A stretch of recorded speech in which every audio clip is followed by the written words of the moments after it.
All praises unto the Most High. We are giving thanks unto thee, Father, for thou art merciful and kind to thy people. We are giving thanks, Father, for your continual love. We are thanking you, Father, for you are worthy to be praised. All right. So, Israel, we are here again for another lesson, right? And today is dealing with the, this is an extended, you could say, um, lesson from something I did, which was called whitewashing history. But this is no more giving you um, evidence to what a lot of us have been saying a long time ago, right? And people have been thinking that, all these things that we are saying, we're just saying it because we are trying to attach um, our ethnicity to the the things which are of the Hebrews or of Christ, right?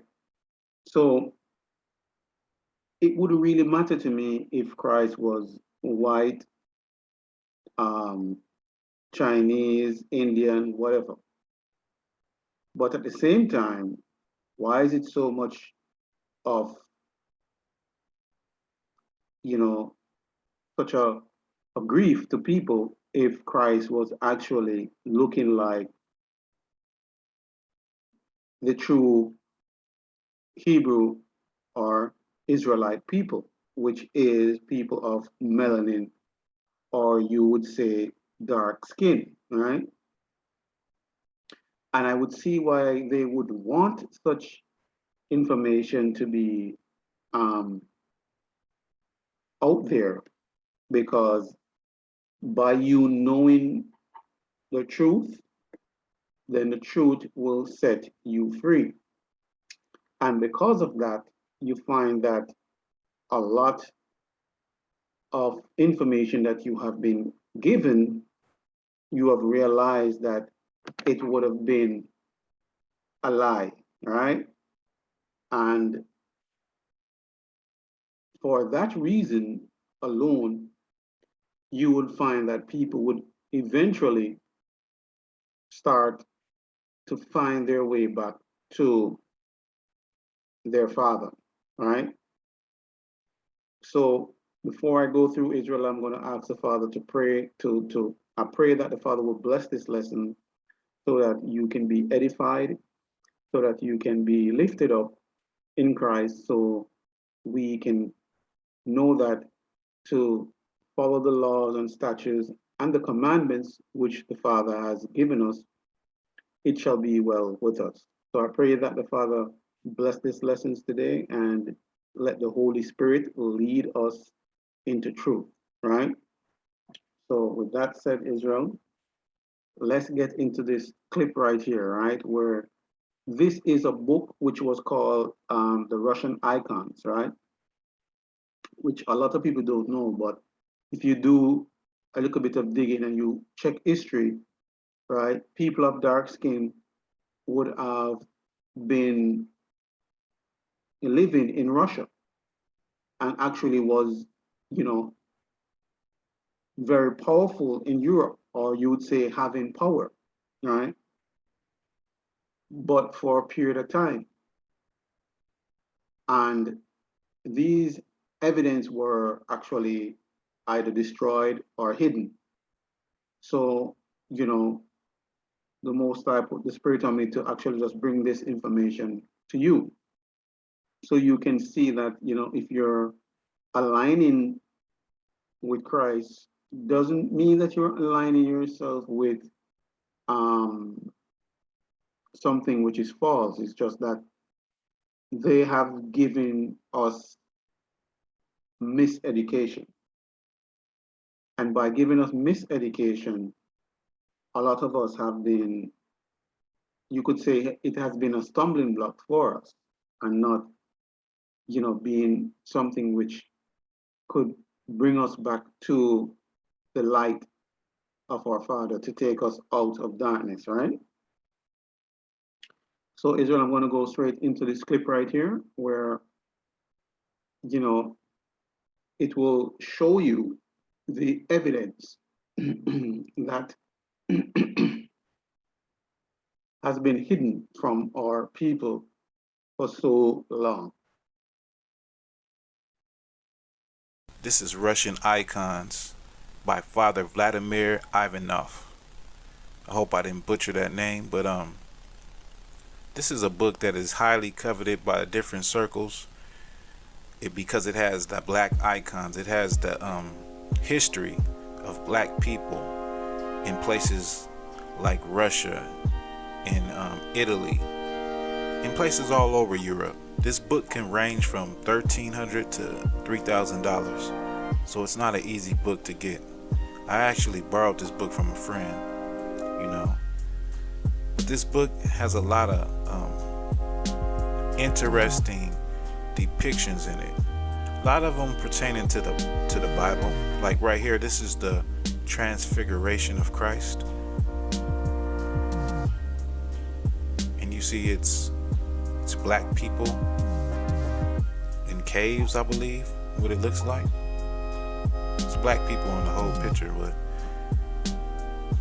this is knowledge that escapes black people here in America. It's definitely something that we would never see or never hear about in the educational system. Now, I'm pretty sure there's people that are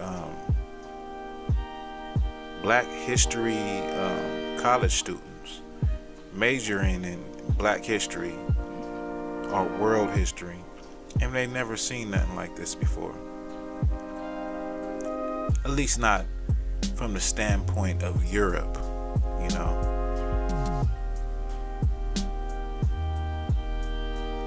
This is the crucifixion of Christ, and in it we see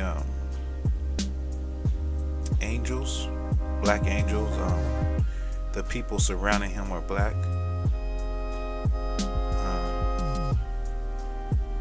It's very interesting because the images that we see are contrary to what we have known our whole lives, or what we have been taught our whole lives.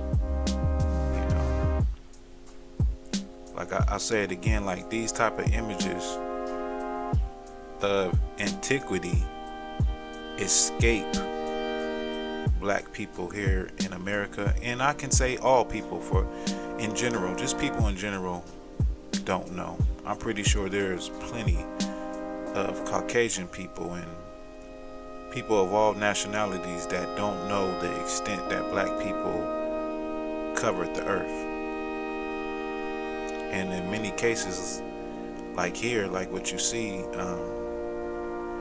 we're in rulership positions. Like this looks like a king flanked on each side by his different priests, his wife, it looks like, and different high priests. I don't know what king it is. I'm just skimming through the book and getting an idea and a feel, giving you an idea and a feel. These two brothers, they got afros and thick beards. This is an image of John the Baptist. This is an image of Elijah. And around him is scenes from his life. Kind of like a movie, which is a pretty neat way to do a painting.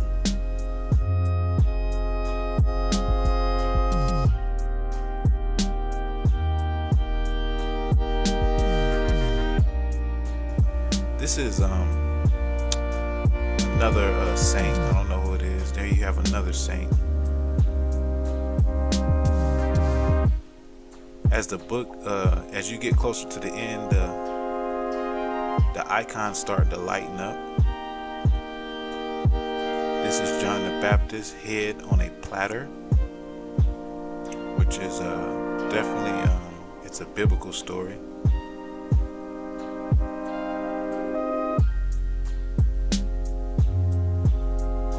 These are two saints. Now the saint on the right here, this is Saint Nicholas. This is where they get Saint Nick, and Santa Claus from. You should read up on him. You can read up on him and find out, that's where Saint Nicholas, Saint Nick comes from. That saint right there. And as you get to the end, I'm getting close to the end now. And as you get close to the end, the icons,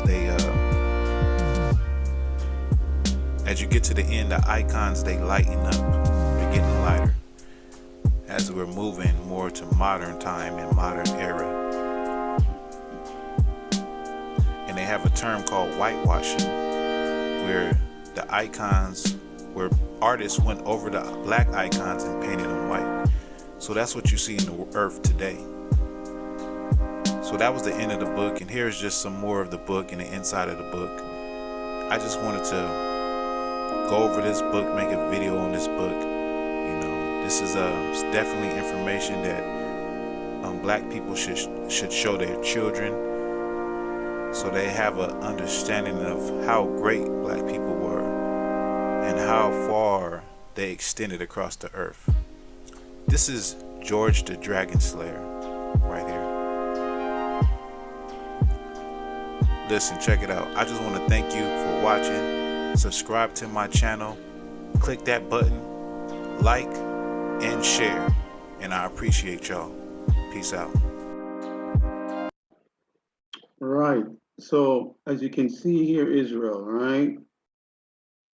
George the Dragon Slayer, right? So it shows you, Israel, that we have been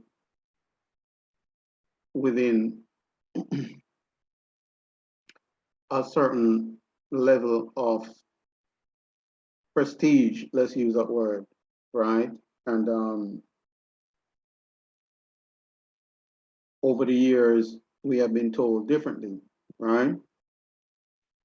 And reason be that this error was hidden is because our enemies are so many, right? And they see they are together to basically to take away all the history and knowledge of ourselves, right? And to come together as affiliate nations, even also powers of darkness to come against the children of Israel, right? So it is something eye-opening, but I do have something else to share with you, and a more also historical information based, right? Where we have been also miseducated in terms of our schooling, and still are to this day. And we have been misled into, the media, and also misled even by some of our own people. So we're just here to break down these barriers and these lies, right? So we are now going to take a look to where,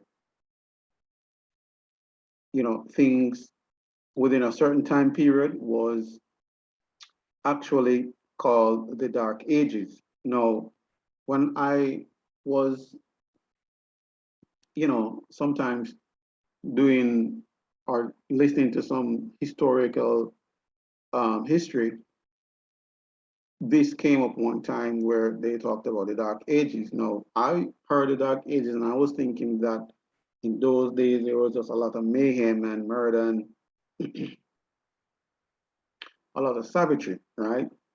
But hold to behold that that wasn't the case. It was mainly dealing with dark-skinned people. This is why it was nicknamed the Dark Ages. So they skillfully used that name to deceive us, because the first thing came to my mind would not be, um, dark-skinned people being in control of the world, right? And extensively, in Europe and Asia Minor, and the list goes on, right? So with that said, I'm going to go into this information here, which these brothers break it down to show you that there were a lot of misinformation given to us in school. And even now, as these people here are in the classroom, information that they get is something completely different than what we have truly been told. And there's in the Bible where it says that even with a lot of the Gentiles, they will come and say that, they have inherited lies, right? So I have seen that growing up, where we have been getting so much misinformation, where I could say it started from Santa Claus, right? Seeing that Santa Claus seems like he only goes to the first world countries and not to the poorest countries, right? But when you watch these Santa Claus movies, he goes around the world in one day, gives out gifts, right? And goes down into chimneys. Now, I've never seen Santa Claus going into, Nicaragua, because I can bet that they don't have chimneys there. I've never seen him going to the Caribbean because, obviously, there's no chimneys there, right? But I knew that that information was a lie from a youth, and saying to myself, then what else if they tell us that and that was a lie, and I knew that, what else they would have given us as lies?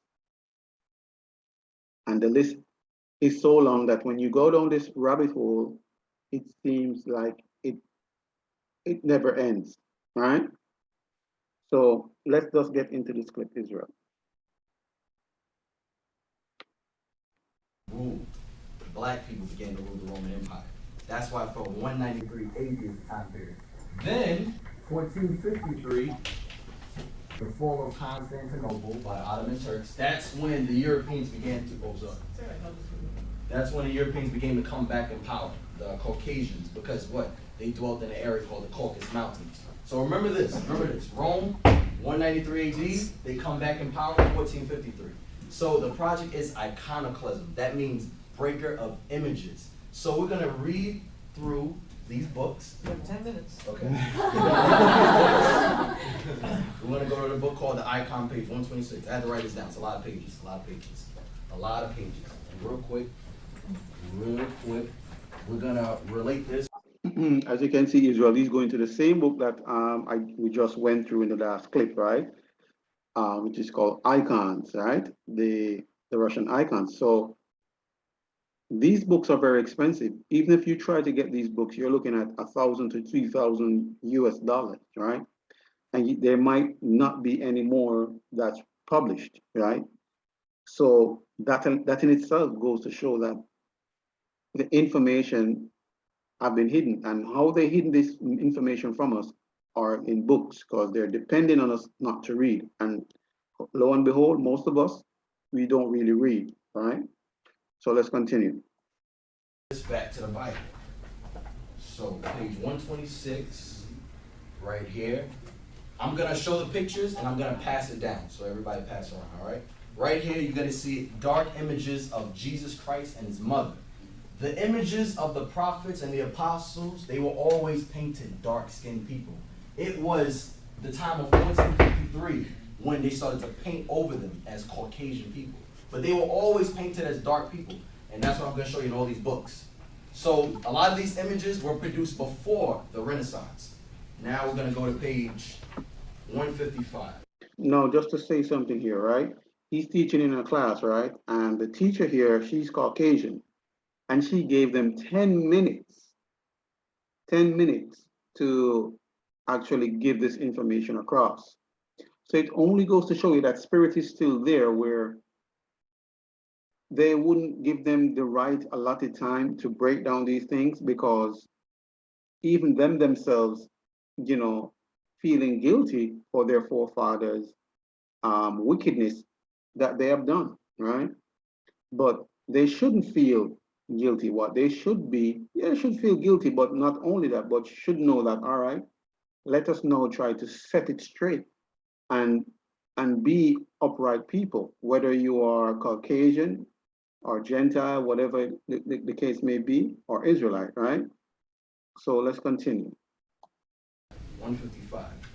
Page 155. I'm going to show you. 155. Now, I want you to look at this. I'm going to start from right here. Notice right here, you're going to pass it around. Notice right here, you're going to see a dark image. You're going to see a dark image right here. You're going to see he was painted dark. But notice around him, they painted him what? A lighter image. You see it? Yeah. It's dark right there, and around him, you're going to see a light. So pass it around the class so you see it. Now, the next book, since we got short time, the next book is going to be Art Treasures of Russia. This book right here, you're going to see more images of the prophets, and all of them being painted as dark-skinned men. Because a lot of times in class, in history, we always learn, when we see people like Septimius Severus, Charlemagne, the Anglo-Saxons, we always see them as these were great, famous Caucasian men, when these were really black men that ruled. Rome, the Byzantine Empire, was ruled by black men. So now, go to page 37. Page 37. And on this one, same history and all that. Right here, you see the front. You see the Archangel Michael in the middle. Jesus Christ, right next to him is Gabriel. What color are they painted? They're painted very dark. But in many books after 1453, they're painted white. Why? You had famous iconoclasts, Leonardo da Vinci, Michelangelo, Raphael, Donatello, 3 Ninja Turtles. They were hired to paint over these images. When I went to Rome and the Vatican, and I saw the Sistine Chapel, he was hired to paint biblical characters, Caucasian men. Why? So that when a lot of people begin to read the history of the Israelites and Jews, they would think that they were Caucasians. That's why. That's history. Now, go to page 78. Page 78. Page 78. So pass it around. Oh, right there. This here is this is a scene from the Bible called the Transfiguration. And when you see the prophets, you're going to see them as men of color. Notice here his garment is white, but the skin complexion on the prophets, they're all dark-skinned men. Because when you read the scriptures, you always read about the prophets. They always describe themselves as dark-skinned men. And our forefathers, black men, they painted them as that image of being men of color. But what happened? Remember this. 1453, the Renaissance. So now, we're going to go to Spain, the history and art. We're going to go to page 60. We're going to go to page 60. I want you guys to look at this. Now, these women are what color? White. What color are their fingertips? Black. What happened? They got their fingertips dipped in chocolate? No. They weren't dipped in chocolate. They were hired to paint over the images. Why are their fingertips black, but their skin is white? Because they had iconoclasts. 1453. Paint over these images. When I went to the Louvre in Paris, a lot of the biblical images throughout the museum, white. Then there was a back room. And when I went inside that room, I seen a lot of dark-skinned images. I seen icons. And I was like, Dad, they got all these images in the back room, but in the open area when you're walking through, you see all these images, Caucasian men, famous Caucasian men, you would think. But in the back room, smaller area, you see images that, what I'm showing you, dark images, all right? So, wait, where's the book, The Icon? Right when you finish, pass it back up. There's something I want to read. I'm not going to be able to go through every page. Now I'm going to show you Queen Elizabeth. 5 minutes. No problem. Queen Elizabeth, I'm going to show you something. Page 77. I'm going to show you right here.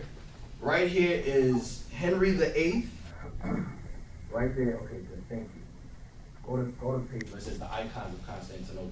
Right here is King Henry VIII. King Henry VIII, if you type it on Wikipedia, you're going to see a Caucasian man. That's what you're going to see, Caucasian man. This is Henry VIII. He's a black man. Now, Israel, this is so deep because if you really truly go on the internet and type in Henry VIII, you're going to see a white man. If you type in King James, you will see a white man, right? And all these people were dark-skinned people. Now, I did a lesson on that, King James, so you can go and check that video out, where also, they said that King James was homosexual. He slept with his mother and all of this. And when you do the history, it is far from the truth, right? And there is so much misinformation that you would not believe. And probably if you get this information, to be honest with you, you still won't believe it because you have been so brainwashed into thinking that for so long that these people were Caucasian people, you just can't see black people in that position. But I am here to tell you that is actually not true. Remember, King James was the first king to rule England, Scotland, and Ireland one time, right? No other king has ever done that in that time, right? And he was very, very astute, means that he was, very highly learned. He knew, I think, about 5 or 4 different languages, right? And the list goes on. So let's continue. Famous king, black man, but you see them as Caucasian men. Guess who this is in the middle? Queen Elizabeth I. She's a black woman. This is Queen Elizabeth I. What happened? Oh, and let me state that also King James' mother's name was Elizabeth, right? And what these people know that are in the UK, stating that they're Queen Elizabeth and Queen this, and they're not. What they're basically people who have stolen our forefathers' history. And it's as simple as that. But you will not know this unless you dig for that information. 1453, whitewashed all images. That's what happened. They whitewashed history. So pass that around. Pass that around. So now we're gonna. Just as what I said earlier in one of my other previous videos, it's called whitewashing history, right? And he said it, right? That basically this is what they did. They whitewashed history to show a certain narrative so people would feel that they are very superior. That's psychological warfare right there, right? So let's continue. I'm gonna read, no, just right here in the beginning, I'm sorry. Right here in the beginning. Almost finished, almost finished. Read this part where it says, it may seem daring, right here. Wait, no, start from iconoclasm. It says iconoclasm. Mm-hmm. So it's Venetian looting in 1204. Right. And the sack by the Turks in 1453. Remember I said the Ottoman Turks sacked the Byzantine Empire, 1453. That's what Are the main reasons why only very few icons have survived in Constantinople. Right. It may seem daring, therefore, to write an entire chapter on the icons of the capital. Right. Yet the situation is not quite so hopeless. The situation of a lot of these icons with dark-skinned people, it's not so hopeless. Why? Because there are still some images that survive. That's why I'm able to show you these dark-skinned images. They didn't whitewash every painting because it was too many.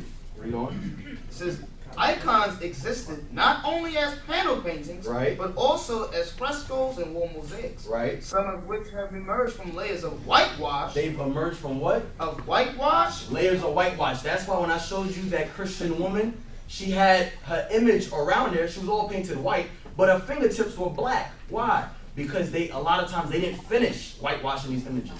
Now that's all I wanted. Real quick, almost finished, bro. Almost finished. Almost finished. This is page 116. Guess who this is? Spartacus. Spartacus. This is found in Tel Aviv, 1954. He's a black man. But why do we always see him as Caucasian men? Whitewashing. That's why. This is Spartacus. You can pass the book. You can pass the book. And one more. 2 more points.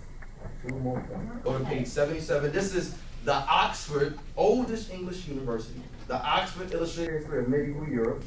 We're going to go to page 77, and we're going to look on the wall. We're almost done, page 77. Hold on. I think it's page 77. Oh, 177, I'm sorry. 177. Right here. I want you guys to look at this.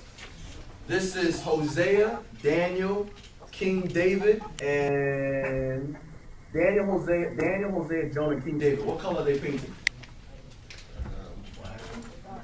Brown. Black, right. Brown men. Guess when this was before 1453. This is the remarkable windows at Augsburg Cathedral. So you guys can pass that around. Here you go. Now we're going to read one scripture to show why it happened in history. Okay, thank you. First Maccabees. In the Holy Bible, you have a book called the Apocrypha. The Apocrypha was taken out of the Holy Bible in the 1700s by the Protestant Church. The Apocrypha, you can get a King James Version Bible, 1611. You'll see the Apocrypha in it. This Bible has the Apocrypha in it. It cost me a great deal of money, but it has it. It's still in it. As I said before, Israel, I can't stress it enough. Where the Apocrypha, you guys need to download it. It's in the Google Play Store, and you can read a lot of these books, right, which were omitted out of it, but they were originally there, but they took them out. Reason being is, with these information, a lot of things that they would have tried to tell us would not have been, adding up. So if we would have read it for ourselves, we would have known that something was not right. All right, so let's continue. So read first Maccabees chapter 1. First Maccabees 1:1. First Maccabees. We're going to read about Alexander the Great, and we're going to read about what the Greeks did when they took the records of the Bible. First Maccabees chapter 1 and verse 1. And it happened after that Alexander, son of Philip, the Macedonian, who came out of the land of Kittim, and smitten Darius, king of the Persians. Remember, Alexander's forefather was Philip of Macedon. Now jump to verse 9 about what happened. You're going to see what happened when the Greeks. And after his death, they all put crowns upon themselves, so that they sons after them many years, and evils were multiplied in the earth. What did the Bible just say? And evils were multiplied in the earth. Because what the Greeks were doing, it was all against the Holy Scriptures. So go to 1 Maccabees 3:48. We're going to show you what the Greeks did. The Greeks took the records of the Israelites, and then there's something they did. Okay, thank you. 1 Maccabees 3:48. Listen to what the Greeks did. Because iconoclasm, breaking images, that's nothing new. The Greeks took the records of the Israelites and they painted over them as white men. You're going to see it right here. And laid open the book of the law. The book of the law is the Holy Bible. Wherein the heathen. The heathen is talking about the Greeks, because this is when Alexander, this is the time of Antiochus. But it's from chapter 1, it's talking about Alexander the Great. Chapter 3, it goes in the time of Antiochus. He came out of the line of Seleucus, one of Alexander the Great's 4 generals. Come on. Wherein the heathen had sought to paint the likeness of their images. That's what they did. They took the records of the Israelites, and what did they do? Paint the likeness of their images. Here it is in this called Our Living Bible. Israelite priests painted black men. These are Jews, black men. But what did the Greeks do? They painted over it. So I'm sorry, that was it. If you guys have any questions, please ask them now. All right? All right, so as you can see now, Israel, we are going to actually go into the Maccabees Bible, and we're going to actually read that for ourselves, right? So it goes to show that these information are here, but you have to take the time to find out and read. And these things, when you read them, they all start to make sense and everything starts to line up, right? Now, let me actually know.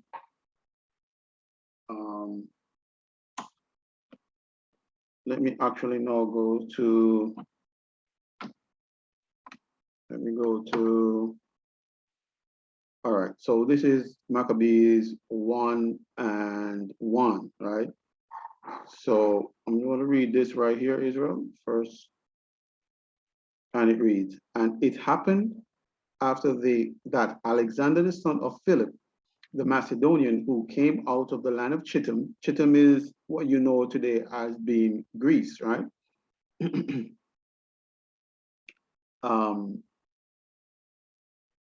Had smitten Darius, the king of Persia and the Medes, that he reigned instead the first over Greece. All right. So Alexander was, if you even know about the movie, you can go and check the movie out. It gives you a little, it's not accurate, but gives you a little information where that is concerned if you don't know. who Alexander is. You can just go and check it out, right? And also, we're going to read, we're going to constantly read down, right? So we're going to read verse 2, and it reads, and he made war and won many strongholds and slew kings of the earth, right? And verse 3, and went through to the ends of the earth and took spoils of many nations, inasmuch that the earth was quiet before him, whereupon he was exalted and his heart was lifted up, right? So he felt like, you know what, no one could touch me. I was untouchable. But what a lot of people don't know is that Alexander was actually a homosexual, right? And, you know, it's not depicted here, but if you do the history of it, this is why he died. You know, the wages of sin is death. So, you know, in those days you had syphilis and stuff like that. And you know, obviously they didn't have the medication that they have now, which could help with that, right? So he died of that particular disease. So let's continue. And he gathered many strongholds and ruled over his countries and nations, and kings who became tributaries unto him. And after these things, he felt what? Sick, and perceived that he should die, right? So this is when he got sick, you know, because obviously he was, you know, a big time fornicator. He also had women, don't get me wrong, and also he slept with men, all right?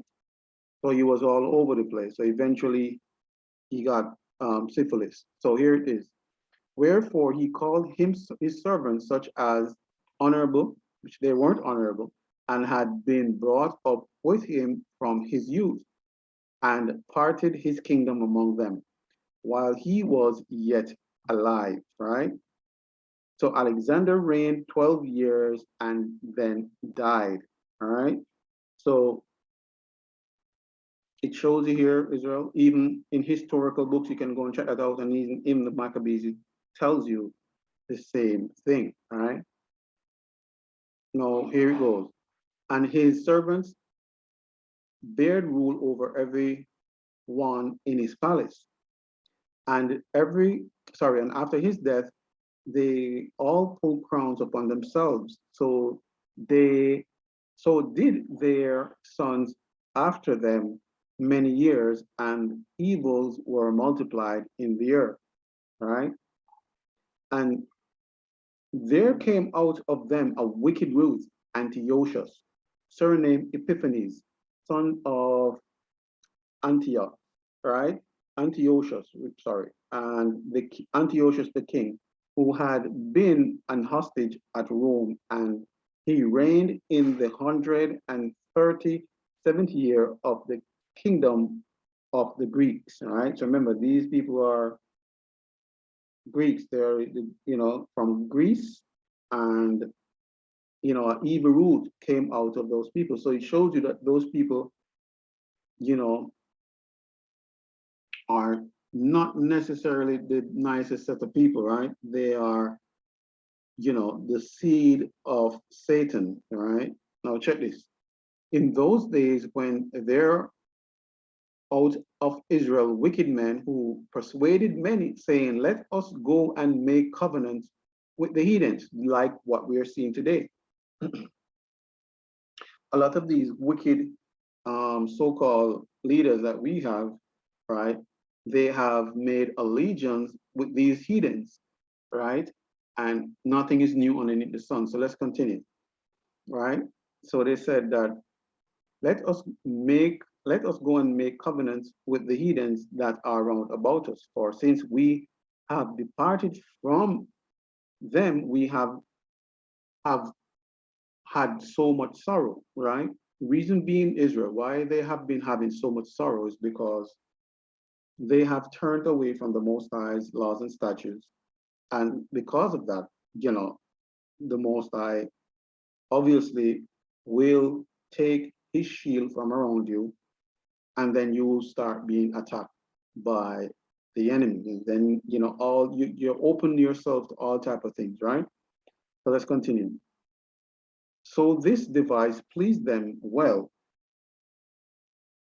Then a certain of the people were so forward therein that they went to the king, who gave them license to do after the ordinance of the heathens. And I'm going to show you here Israel, where a lot of things that we have done, all right, up to this date is based on why we are going through a lot of things that we are going through, because we are trying to do things which are of the Gentiles, right? And these things that these Gentiles are doing are, idol worshiping and also sacrificing to devils, right? But we seem not to see these things because we are so caught up into the world, right? Now I'm going to show you, let me continue reading, but I'm going to show you where it states also as well, where they have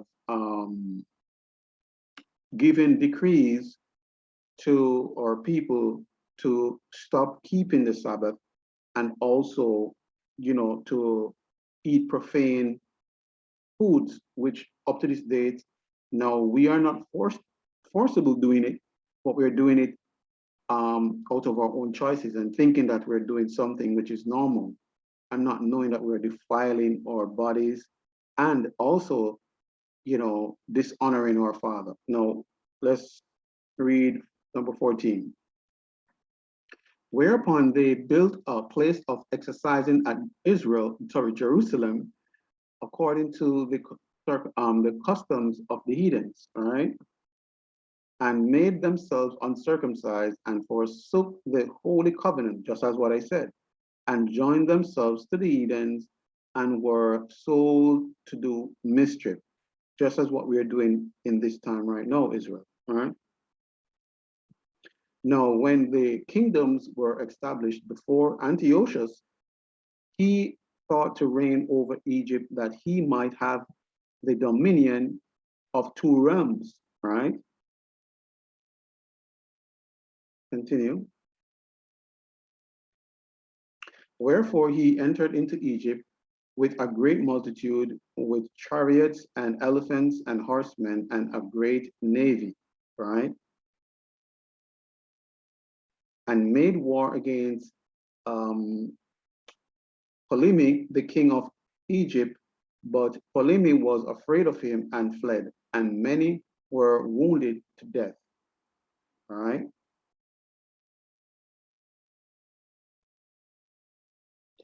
Thus they got the strong cities in the land of Egypt, and he took the spoils thereof. Right. After that, Antiochus had smitten Egypt, he returned again in the 143rd year, and went up against Israel and Jerusalem with a great multitude, right? So these are the things that he did, right? Antiochus, really wicked man, right? But in the end, obviously, if you read the book, he knew that what he did in the end was wrong, and the Father definitely repaid him for it, right? And he died in sorrow. Now let's continue. And entered proudly into the sanctuary, and took away the golden altar and the candlesticks of light, and all the vessels thereof, and the table of the showbread, and the pouring vessels, and the veils, and the censers of gold, and the veils, and the crown, and the golden ornaments that were before the temple, all which he pulled off. All right. So he took everything. And I'm going to tell you this: when the heathens are stealing, they do not leave not even a rice grain, right? That's how these people are, right? They take everything. They don't leave nothing, all right? So let's continue. And he took also the silver and the gold and the precious vessels. Also, he took the hidden treasures which he found, right? And when he had taken all ways, he went into his own land, having made a great massacre, and spoke very proudly, right? So I think that when he came against Israel in this time, right, he came against Judah as well, and they weren't in no way provoking him or came against him, but he just did it for the sake of doing it, right? To show you that they were led by evil spirits and demonical influences. So there's nothing new underneath the sun, right? So you must know that with demonical influence, they can't physically do it themselves. So they use people which are of their stock to go and do their bidding against the Most High's people because they find pleasure and they get joy out of that, right? To see the Most High's people suffer, right? But in the end, they're the ones that are going to get the full end of the brunt. And all the people that they killed innocently, you know what I mean, the Most High will resurrect all these people, right? Back to their truthful state, right? Therefore, 25, therefore, there was a great mourning in Israel in every place where there were, right? So that the princes and the elders mourned, and the virgins and the young men were made feeble, and the beauty of the women were changed, right? Because of all these wickedness that was taking place in the land of the people, right? Every bridegroom took up lamentation, and she that sat in the marriage chamber was in heaviness, right? Because all they seem to do is wanting to destroy God's people, right? And this is nothing new. We're still going through it right now as we speak. The land also was made, moved from the inhabitations thereof, and all the houses of Jacob was covered with confusion, right? After 2 years fully expired, the king sent his chief collectors to tribute unto the cities of Judah, who came unto Jerusalem with a great multitude, all right? And look what they did. This will show you how evil they are, right? And they speak peaceable words unto them, but all was deceit. For when they had given him cardidence, he fell suddenly upon the city and smote it very sore and destroyed much people of Israel. So this is what they're doing now. They talk to you very smooth and nice, like they're, you know, in their hearts, they're looking to do something good for you, but in their hearts, this deceit, they're looking to actually kill you, right? And this is nothing new. This is the same thing that's taking place right now, all right? They are of the same stock, nothing is changed, it's a bloodline, and these people have the same spirit upon them up to this day, right? Now, I wouldn't say all Gentiles are like that, but I would say that the higher ups and also a good majority portion of them have that spirit. It's just that sometimes it takes something to just bring that spirit back to the forefront so you can see it for yourself, right? And when he had taken the spoils of the city, he set on the fire and pulled down the houses and walls thereof of every side, right? Now, Israel, I'm going to go through this to show you how terrible these people were, right? I want to go to a particular verse, right?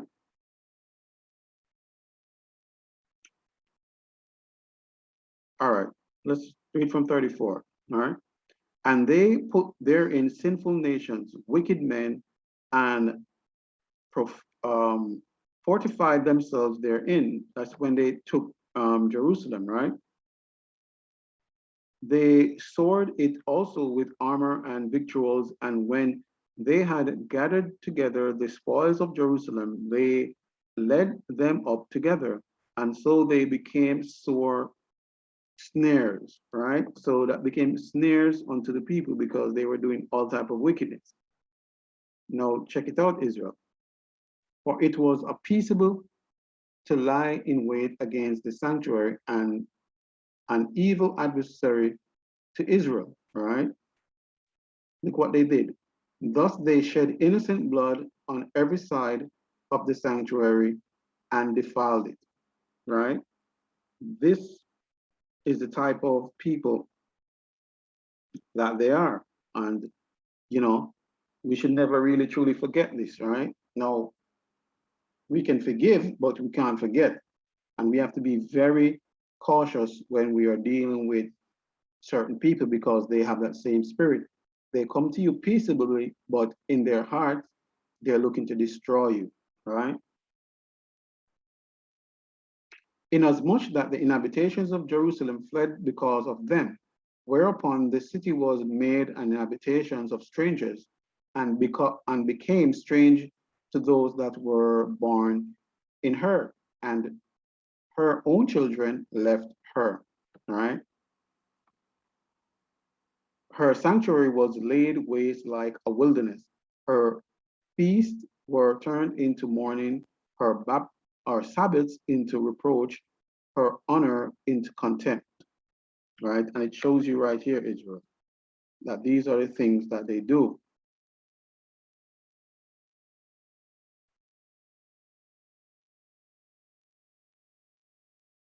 And had been her glory, so was her dishonor increased, and her excellency was turned into mourning, right? But hear what they did know, Israel. Moreover, King Antiochus wrote to his whole kingdom that all should be one people. So just like what we are now, Israel, they're trying to make us on this one world order, right? So they can implement their decrees. And here it is, no different. And everyone should leave his laws. So all the heathens agreed according to the commandments of the king. And look at what they're doing now, Israel. Yea, many also of the Israelites consented to his religion and sacrificed unto idols and profaned the Sabbath. So this is what they're doing, and this is what they continuously do to try to turn us away from our laws and our statutes. Reason being is when they do this, obviously you leave the gateway open for the devil, all right? So, for the king had sent letters by messengers unto Jerusalem and the cities of Judah that they should follow the strange laws of the land, right? And look what they did too as well, Israel. I'm going to show you. A lot of people are eating these type of meats. I'm going to show you here. It's even here.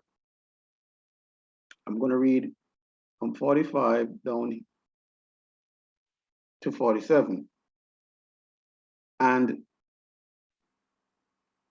forbid burnt offerings and sacrifice and drinking offerings in the temple, and that they should profane the Sabbath and what? Festival days, which would be our feast days and stuff like these, you know, our holy days, and pollute the sanctuary and the holy people, and set up altars and groves and chapels of idols, and sacrifice swine flesh and unclean beasts. So right here, Israel is showing you that swine flesh is unclean beast. And up to this date, we as a people love to eat pork and all other types of, you know, unclean meat, right? And they make those unclean meat seem to be very like high-end delicious foods, right? When, you know, health-wise, it's not good for you. And also spiritually, you defile your body, right? So we need to turn away from all these madness and start getting into the scriptures to where we can learn and see, you know, what are these plan of the enemies and, you know, the history of your people. Now watch this. Even in First Maccabees chapter 3, and it reads, chapter 48, verse 48. And they laid open the book of the law, wherein the heathens had sought to paint the likeness of their images. You understand? So it goes to show you, Israelite, these are the things that they do. They change these, photos here to try to attach it to their heritage, to make it seems like they're the ones which were, of a certain prestige, right? When they are not. For actually, you know, the Most High does not regard them as his people. Now, we even that said, we can go to, I'm going to go to here where we're going to talk about the year of the 5 emperors, right? And this was in Rome, and this was not just as what the clip was explaining when the guy was explaining to you that, in 193 AD, which these 5 emperors were rulers of Rome, right? Now, the reason why they fell is because they had in-house fighting, and all they wanted was to be the emperor, right? And not look into the laws and statutes. So they forgot what their history and their heritage were. All they were really thinking about was, to rule and have power, right? And killing one another, just like what we're doing now, just for positions. Right? So now, Israel, we're going to show you that,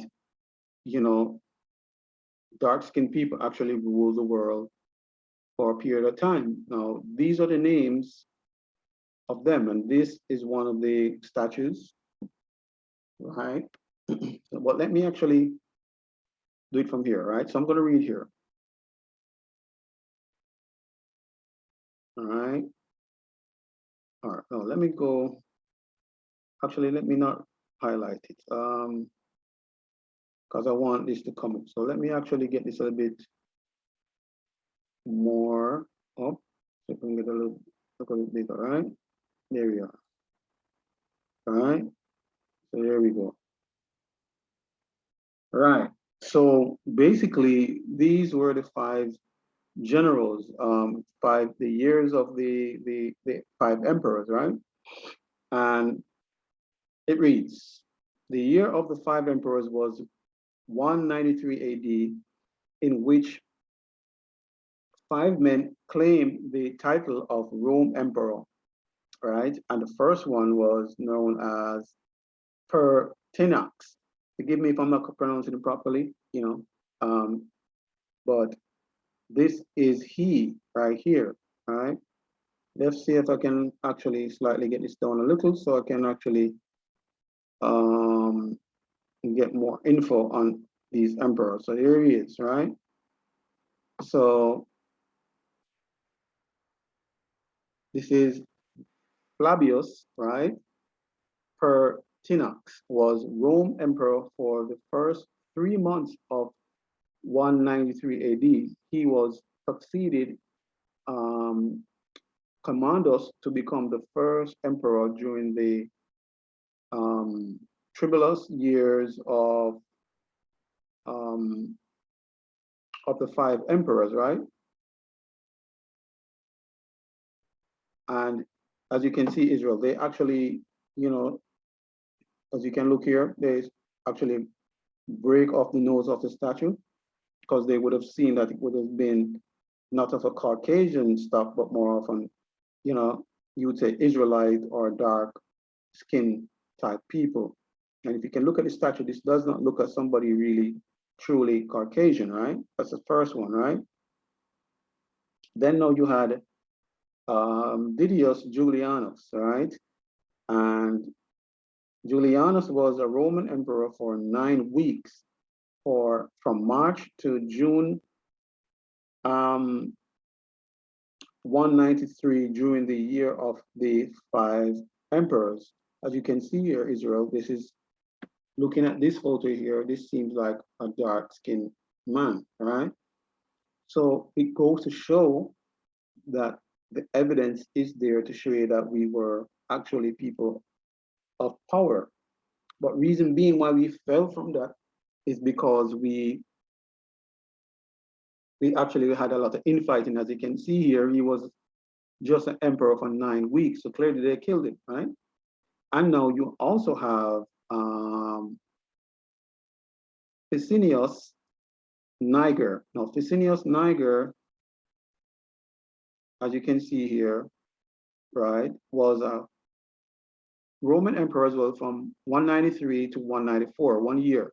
During the year of the 5 emperors, he claimed the imperial throne in response to the murder of Pertinax and the evolution of who?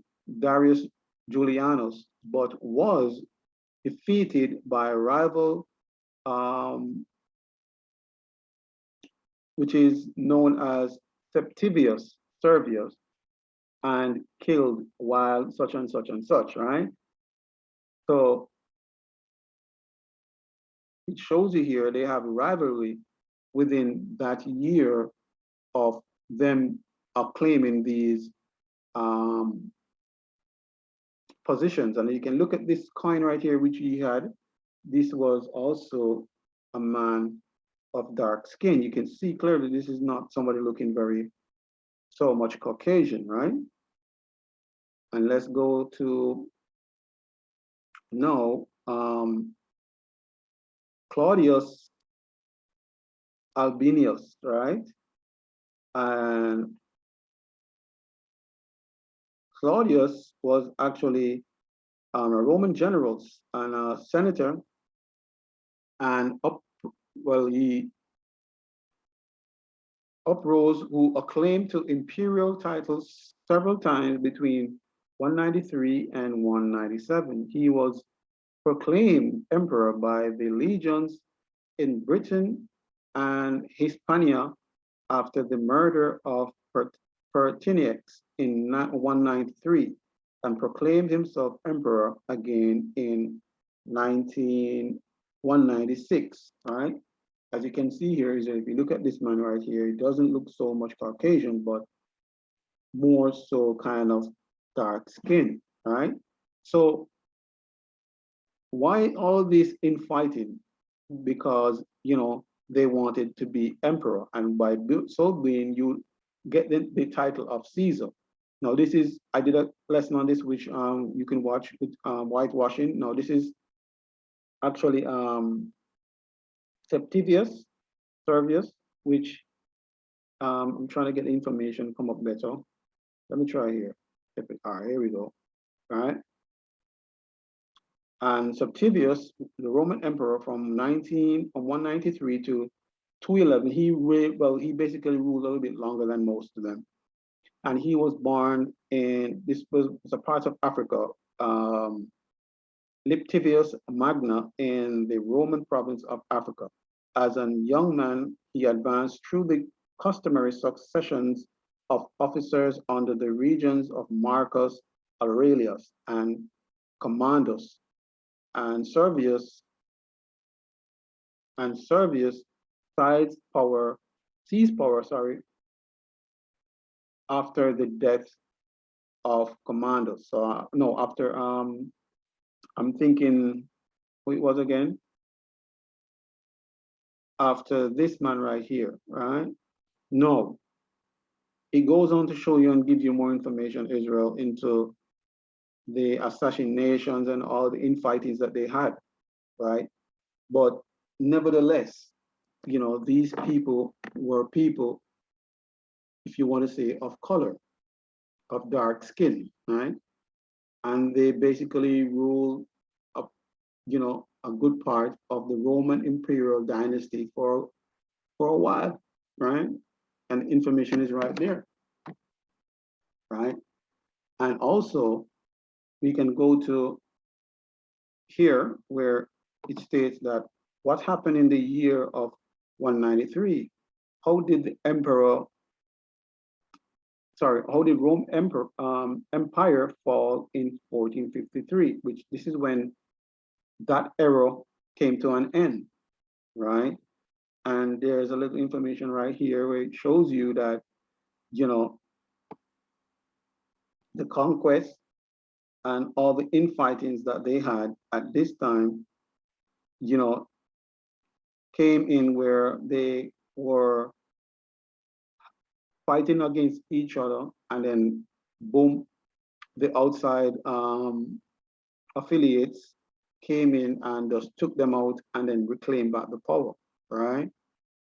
So it goes to show you right here, Israel, that these were people here that rule the world. And see, they were what? From the province of Africa. So reason being is that the Israelites were scattered to Africa when the Romans actually came in and besieged Jerusalem, right? And by doing so, they basically, a lot of people, Israelites, migrated to Africa because you could actually walk from that side of the world to go into Africa, and they dispersed on four corners of the world, right? No, I actually did another video where it's called The Awakening. I didn't personally did the information myself. I didn't do the work, but the information is there for us to see in terms of more in depth, in terms of the dispersions and where our people went, and also attributing the Bible to it to give you that confirmation, right? So Israel, it states right here simply that we need to actually now, study and to show ourselves approved. I'm going to show you another emperor as well, which is called Commandos. Now, if you look at this guy right here, this guy looks basically almost black, and he has what? A lion head over him. You know what I mean? So it goes to show that, our people have been ruling the world all over, not just Rome, but in England and other parts of the world, right? Remember, Rome basically almost owned a good majority part of, if not all, of Europe. It was very massive kingdom they have, very, very massive, right? So Commandus was a Roman emperor serving jointly with the father, Marcus Aurelius, from 176 until his father's death in 180, and he solely until 192. Then the tenure of his reign is commonly thought as making the end of a golden period, right? A golden period of peace in the history of the Roman Empire. So when he actually ruled for a while, him and his father, there wasn't much infighting. But as soon as these guys, his father died and they assassinated him, that was everything was going haywire from there. So he can even show you here, Israel, where he says that the political unrest began with the murder of the emperor, who? Commandos, in one New Year Eve, 192 AD. And once Commandos was assassinated, this is the same one as I read earlier, per Tenex, which is him right here, right? Per Tenex was named emperor, but immediately arose opposition in the what you would call now you call them like the royal guard, right? So this is something I wanted to actually touch on as well. Now, if you read here, it says the Trojan Guard was a unit of an imperial Roman army that served personal bodyguards and intelligence agents. Now, this is where actually now up to this date, you have the word bodyguards and also intelligence agency came from. This came from the Romans, right? Right? And when this came from the Romans, up to this date, a lot of countries use this title, right? Intelligent agency. Just like you have so much of them across the world right now, right? In other countries, right? We can name them out, but we don't need to because I guess you know who I'm talking about, and they're, from every nation basically, but not every nation, but most of these so-called first world nations, right? And it shows you intelligent agency for the Roman imperial during the Roman public. The Praetorian Guards were an escort of high-ranking political officers and were bodyguards for the senators. So it shows you Israel, nothing is new underneath the sun. So these things have been happening from day one, right? Right? So this is where it actually came from, intelligent agency, right? Bodyguard, they are high-ranking officials that bodyguard senators, just like you have them bodyguarding so-called president or the queen or the prime minister, you name it. Go straight across the board, right? So this is where it started from, right? So it goes to show you, Israel, that a lot of misinformation we have been told, and these misinformation, as you can see, right, have been given to us to keep us at bay and not knowing the truth, right? And all this information, most of these Caucasian people, they have them hidden away, or some of it in museums, just as what even the young man said earlier, that when he went to the museum, all the Caucasian um, paintings and statues were out front. But when you went around the back, you saw all the dark skin icons, which they hide. And this is Christ right here, when he translated, right? Just to look at this right here, it shows you right here, right? Shows you right here that Christ was what? Dark skin. The prophets were dark skin, right? So the information that we got was all lies, right? Even Paul tells you that he's an Israelite, right? And if you do the history of Israelite, they are dark-skinned people. They are not of Caucasian persuasions, right? But I'm going to actually just go to something real quick to show you, which is why they do these things. And you know what? You can't even blame them, because you could never really rule and divide people if you don't tell them a lie. You could not tell them the truth and then expect to constantly be over them. It wouldn't be possible, right? So they're only doing what they know best, which is to lie, steal, and murder, all right? Spirit of the devil, all right? So we're gonna go to, it's my last scripture right here. And let me see, let's go to four or five, let's see. All right? And here it is. Let's start from 3. They have taken crafty counsel against thy people, and who? And against thy hidden ones. Who are the hidden ones? The children of Israel, right? And they have said, come and let us cut them off and be a nation, that the name of Israel may be no more in remembrance. So it is here, Israel. The information is here. It's in the Bible. It's in historical records, but you have to dig. They won't find everything on Google, because obviously they're trying to, they're working with the same set of people. So obviously they're not going to give you all the information, but some of it is there. You can definitely check Wikipedia, and you can get some of that information there. And you have to get books. Unfortunately, these books are not very easy to get. And if you even have the access to get it, it's going to cost you a lot of money. All right.